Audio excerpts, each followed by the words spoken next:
kembali ke channel Nusa Pidatpam. Kali ini saya ingin berdiskusi tentang desa dan pertanian. Di mana kondisi pandemi seperti ini, pertanian menjadi kunci untuk menumbuhkan ekonomi. Saya bersama dengan Jero Kadek Swardike. Beliau ini adalah dedengkot pemberdayaan masyarakat desa. Dulu aktif di Yayasan Bambu, kemudian di LPPM, kemudian Koalisi Bali Sehat. Belakangan lebih sering di pemberdayaan masyarakat desa, di PNPM Mandiri Pedesaan, programnya sekarang juga pendamping konsultan tenaga ahli program provinsi yang terkait dengan Kementerian Desa kan seperti itu. Nah, Pak Jero, saya mau tahu tentang desa pada saat masih PNPM Mandiri Pedesaan kan bahasanya di pemberdayaan. Nah, kemudian sekarang dia sudah menjadi otonom dengan undang-undang otonomi desa itu. Nah, itu apa bedanya, Pak? Kalau berbicara desa, sebelum undang-undang desa dan setelah undang-undang desa, itu desa itu statusnya, kalau sebelum undang-undang desa itu adalah dia bagian dari kabupaten, sehingga dia nggak memiliki otonom. Dia lebih kepada pengurusan. Dia tidak mempunyai hak namanya mengatur. Kan gitu. Nah, kemudian setelah undang-undang desa itu ada di wilayah kabupaten. Ada di wilayah kabupaten. Ada di wilayah, beda tuh artinya kan. Ada di wilayah kabupaten tapi dia mempunyai kewenangan untuk mengatur dirinya sendiri. Mengurus itu dalam arti dia menjalankan penugasan dari supradesa, dari kabupaten, dari provinsi maupun dari pusat. Itu pengurusan. Nah, kalau mengatur, dia bisa mengatur dirinya sendiri.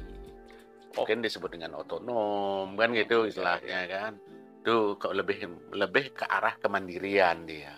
Kalau konkretnya seperti apa? Kalau dulu saya juga aktif di pemberdayaan masyarakat desa. Dulu di PNPM Mandiri saya 4 tahun dengan beliau yang menjadi di kabupaten pernah, di provinsi juga pernah, saya di kecamatannya lah. Kemudian ya secara implementasi konkretnya yang menjadi berbeda itu apa? Kan secara regulasi seperti itu. Secara konkretnya yang bisa Pak Jero jelaskan kepada masyarakat seperti apa? Nah, sebenarnya yang mengantarkan desa yang sebelumnya otonom kan itu yang belum ditempatkan sebagai desa-desa mandiri. Desa PNPM lah yang mengantar ke wilayah ke wilayah. Memang jenjangnya arahnya ke sana dipersiapkan. Ya, seperti saya analogikan gini. Undang-undang desa PNPM itu bagaikan main futsal. Kan gitu. Undang-undang desa ini khususnya dalam pengawalan dana desa ini itu bagaikan kita main sepak bola beneran. Berarti yang lebih luas. Ya, spiritnya cara gini nanti sama. Tapi ini kan diperluas dari segi aturan, diperluas. Kalau zaman PNPM kita kan pakai satu buku aja namanya PPO kan. Lalu sekarang semua undang-undang yang terkait dengan desa itu menjadi rujukan kita dalam bekerja di desa. Itu kan luas sekali. Nah, kemudian dari segi dulu kan kita ada perencanaan desa itu, pelaksanaan itu kan ada jenjang-jenjangnya musyawarah desa itu. Dari penggalian gagasan di dusun sampai dia menjadi sebuah perencanaan dan dilaksanakan. Nah, ini juga seperti itu, Pak. Sebenarnya sama dengan itu, justru PNPM itu menurut saya undang-undang desanya khususnya dalam pembangunan itu menjadi PNPM plus sebenarnya. PNPM plus. Iya, tetap kita berbicara tentang perencanaan, kita berbicara tentang pelaksanaan sampai pertanggungjawaban, ya meletakkan masyarakat ya sebagai subjek dan sebagai objek. Sama gitu. Dari perencanaan yang berasal dari bottom up itu dari bawah ke atas. Ya, kita membuat RPJM, kita membuat RKP. Sebenarnya yang lebih memudahkan kita mendampingi desa itu kan karena PNPM yang melatih kita hal seperti itu sebenarnya. Sehingga itu bukan menjadi barang baru. Iya. Berarti seperti itu konteksnya ya. Nah, kemudian yang bergeser nih Pak Jero. Nah, undang-undang desa di mana desa mempunyai otonomi. Kemudian sekarang di kondisi pandemi seperti sekarang ini, di mana pertumbuhan ekonomi itu anjlok. Sedangkan kita tahu bahwa hanya pertanian yang tumbuh 16% seperti itu. Bagaimana peran Undang-Undang Desa, Otonomi Desa ini dalam konteks regulasinya? Ada Permendes, peraturan menteri terkait dengan itu untuk pertanian.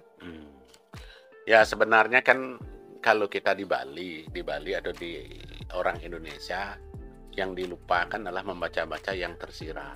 Tapi kita lebih membaca yang tersurat. Teksnya bukan konteksnya, kan gitu ya. Kan itu.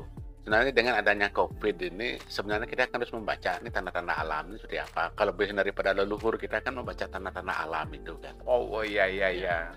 Ketika kita berbicara COVID, kan itu salah satunya kan terjadi sebenarnya orang itu pada pulang ke desa.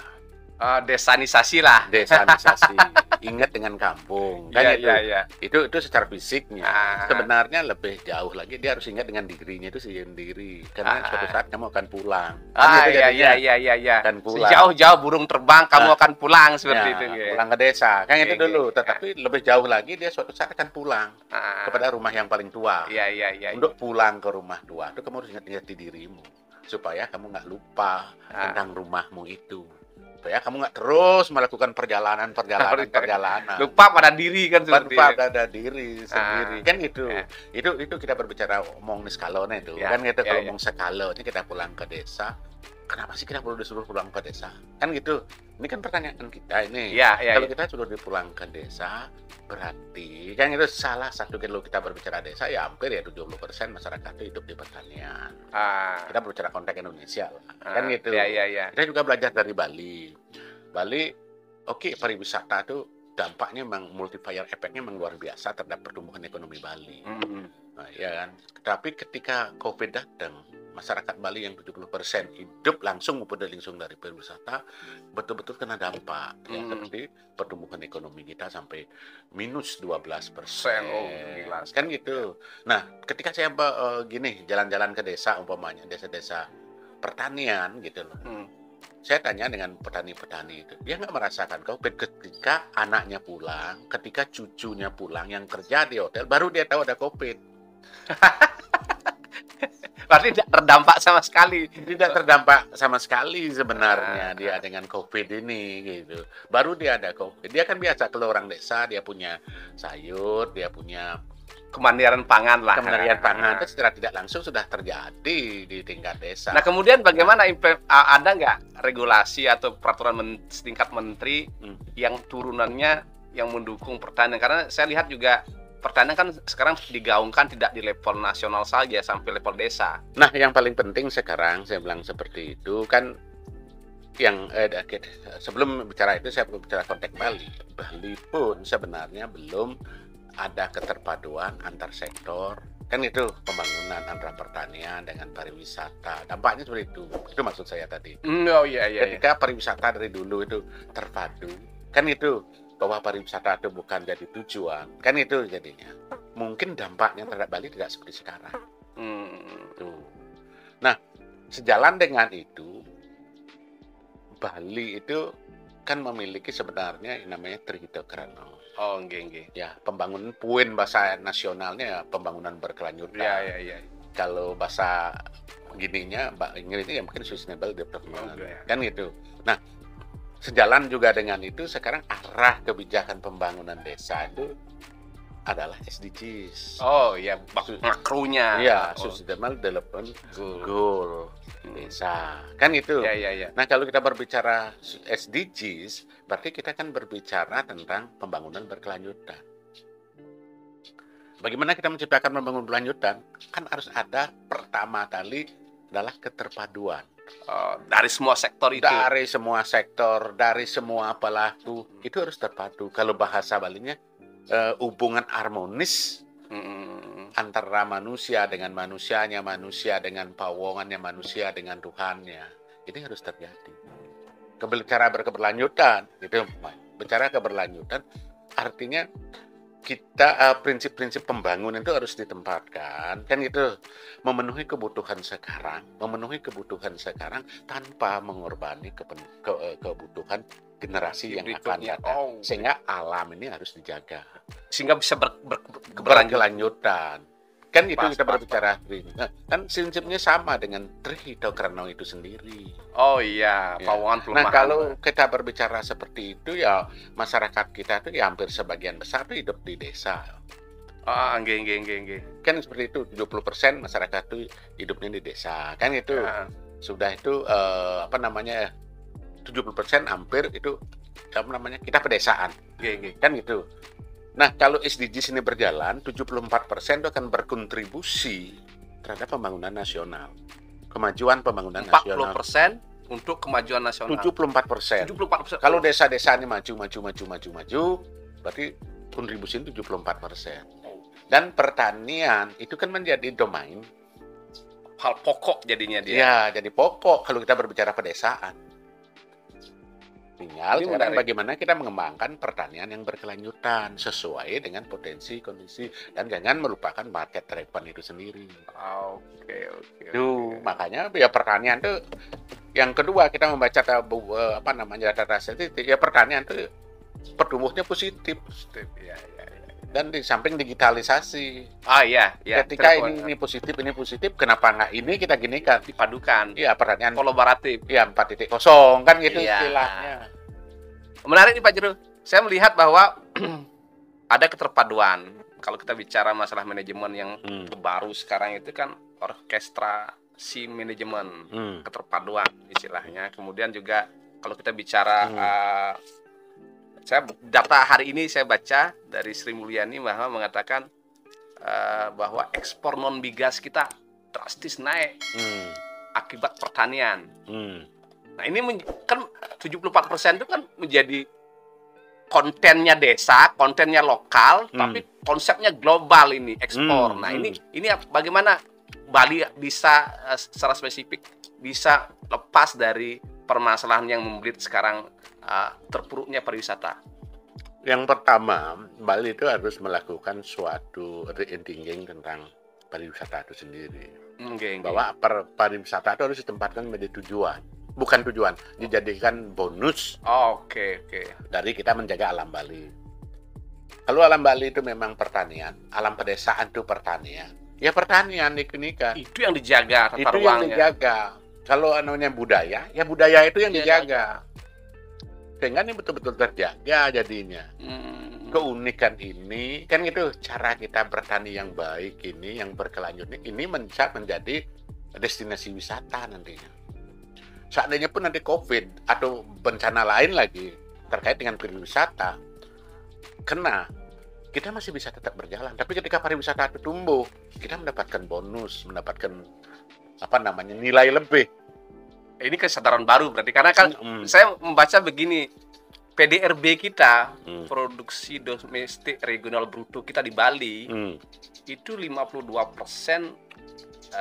dari disumbangkan oleh pariwisata. Ketika dia anjlok begini, ini kan menjadi permasalahan serius karena dia secara tidak langsung maupun langsung terkoneksi kan seperti itu. Iya. Nah, apakah ini semacam pemurnian untuk kembali kesadaran baru untuk kembali seperti yang Pak Jero katakan di awal tadi, kembali ke desa itu? Ini penting. Artinya kenapa ada COVID? Kan itu artinya ada COVID. Kalau kita melihat ada COVID kan salah satunya kita harus jaga jarak. Itu kita harus menggunakan masker. Itu kan semuanya mengajarkan kita pada suatu puasa sebenarnya. Misalnya suka berkumpul-kumpul ya kurang berkumpul-kumpul, suka ke mall kurang. Artinya memutus-mutus ikatan-ikatan duniawi ini kan. Iya. Nah sekarang momentumnya juga sama. Sekarang momentumnya Ramadan bagi teman-teman sahabat Muslim kita. Hakikatnya puasa. Kalau kita di Bali sekarang hakikatnya adalah rentetan daripada Hari Raya Galung dan Kuningan. Ada namanya masa uncal balung. Uncal balung artinya kita jeda sesaat untuk bertanya pada diri. Sudahkah kamu melakukan dharmamu? Sudahkah melakukan swadharmamu? Kan itu. Ya, swadharma sesuai dengan setiap orang. Namanya Pak Gurwayan gitu. Menjadi petani gitu loh. Dia swadharma sebagai petani yang baik. Ini semacam kontemplasi lah. Kontemplasi saya gitu sebagai seorang pemberdaya. Jadilah pemberdaya yang baik. kan gitu. Ah, Semuanya jadi baik. Ya itu namanya kemenangan Dharma menurut saya. oke, oke. Kan gitu. Termasuk puasa. Puasa apa sih maksudnya? Kan gitu. Iya. Semua agama pun menjalani ritual puasa itu. Oh, termasuk kita kan. Intinya kita ingin satu, memurnikan diri supaya kita tahu siapa sih jati diri kita, bahwa Tuhan tuh hadir loh di diri kita ini. Ketika kita hadir, ketika kita mengikuti puasa, kan tidak ada yang lihat, umpamanya kita pasti di dapur. Kenapa kita nggak mau minum? Kenapa kita nggak mau makan? Berarti kita kan menyadari Tuhan tuh hadir. Sebenarnya puasa ingin melatih kita supaya kehidupan kita bahwa Tuhan itu hadir. Ketika Tuhan itu hadir, kita pasti akan selalu berbuat baik. Oh iya. Sesuai dengan swadharma Persis. kita itu. Artinya kan Uncal balung pun seperti itu. COVID ini mengembalikan yang selama ini sudah bergeser kan seperti Sudah bergeser, karena kita lupa dengan jati diri kita itu. COVID ingin membalikan seperti itu. termasuk desa sanitasi. Termasuk desa. Salah satu yang perlu kita jaga, yang namanya desa itu identik dengan pertanian. Itu 74% ya. 24% desa itu berkontribusi terhadap tercapainya tujuan-tujuan SDGs itu, pembangunan Ya, berkelanjutan itu. Yang namanya penjaga setia dari alam inilah petani. Sehingga kita sebut di Bali itu petani itulah penyembah tekun sang Ibu Pertiwi. Ini sesuatu yang harus menjadi kontemplatif bagi saya sebagai petani milenial lah sekarang. Iya, seperti itu. sekarang ya kalau ke bertaninya ya harus konteksnya sesuai dengan zaman sekarang. Kan gitu. Iya. Bagaimana budidayanya, konteksnya Ya. sekarang, bagaimana pemasarannya. Pemasarannya ya itu. Nah, Pak Jero, ini kan Pak Jero keliling Bali nih, Nah, keliling Bali. Ada berapa desa di Bali, Pak? kalau di Bali, kalau saya nggak salah itu ada 636 desa. 636 desa. Dari 636 desa itu, ada berapa desa yang best practice yang bisa dijadikan tempat belajar lah, yang bisa dijadikan acuan? Yang kalau saya hampir di setiap kabupaten kami melihat, Iya. namanya di Gianyar salah satunya Desa Taru, ada desa-desa lain, tetapi kalau saya berbicara pembangunan berkelanjutan, Taru itu saya menjadikan salah satu rujukan. Kan gitu. Kalau di Denpasar ada beberapa desa juga, ada Kertolangu, kan gitu. Iya. Kalau belum bicara tentang BUMDes ekonominya bisa bicara Tegalaru. Itu bisa Padang Sambiang Rajo itu. Ya. Kalau Badung bisa berbicara Punggul. Oh, Punggul. Kalau Beleleng bisa berbicara Tembok, bisa berbicara Bakti Serago. Kan gitu. The Bangli bisa berbicara Lande, kan gitu. Dan sekarang tuh ada salah satu desa juga, mudah-mudahan kena perbekalnya bagus juga itu Batu Utara, mudah-mudahan bisa menjadi suatu rujukan di ke depan. Jembrano punya Sahen, dia kan hampir semua ada ini. Nah, sebenarnya ini kan menjadi ruang-ruang belajar. Oke, ini Sekolah penting desa, ini. kan sekolah desa. Sehingga orang tuh nggak harus keluar daerah belajar tentang desa. Gitu. Iya. Dan yang kalau kita berbicara di Bali, Bali itu kan karakternya berbeda. Kita memiliki 2 desa. Ya, Desa adat. Desa adat dan desa dinas. Oh, iya. Iya, artinya ini kan bagaikan suami istri. Dan kalau kita berbicara bangunan berkelanjutan, ini harus keterpaduan. Harus terjadi dualitas. Harus terjadi perkawinan. Purusa Pradana. Kan karena bapaknya adalah desa dinas, ibunya adalah desa adat. Kalau perkawinan ini aja, pasti ada kehidupan baru. Oke. Oh, itu dari adatnya juga ada, Ya. dari dinas juga ada. Itu. Kalau Bali mereka seperti itu, harus ada kerja bersama, sinergitas, atau bahasanya dualitas data tersebut. Itu kan bagikan ibu dan bapak bisa itu dipisah-pisahkan. Itu menjadi tantangan Bali untuk menyambungkan ini. Oke. Ini teman-teman Nusa Bida Farm ini sangat komprehensif menyeluruh bahasan kita tentang desa dan pertanian sampai kita ke level sudah kemana mau belajar seperti itu. Terima kasih Pak Jero Kadek Swardike atas diskusinya. Tentunya ini menjadi semacam pengetahuan baru bagi teman-teman yang menonton Nusa Bida Farm. Saya juga ingin belajar ke desa-desa itu nanti, setidak-tidaknya ini akan kita mencoba belajar dan copy pastekan di sini. Studi tiru lah istilahnya seperti itu. Sehingga Nusapida yang tanda kutip dianggap tidak mempunyai potensi lebih untuk pertanian bisa kita balikkan seperti itu. Oke, terima kasih atas perhatiannya. Jangan lupa like, komen, subscribe, dan tekan tombol lonceng. Terima kasih Pak Jerun. Siap.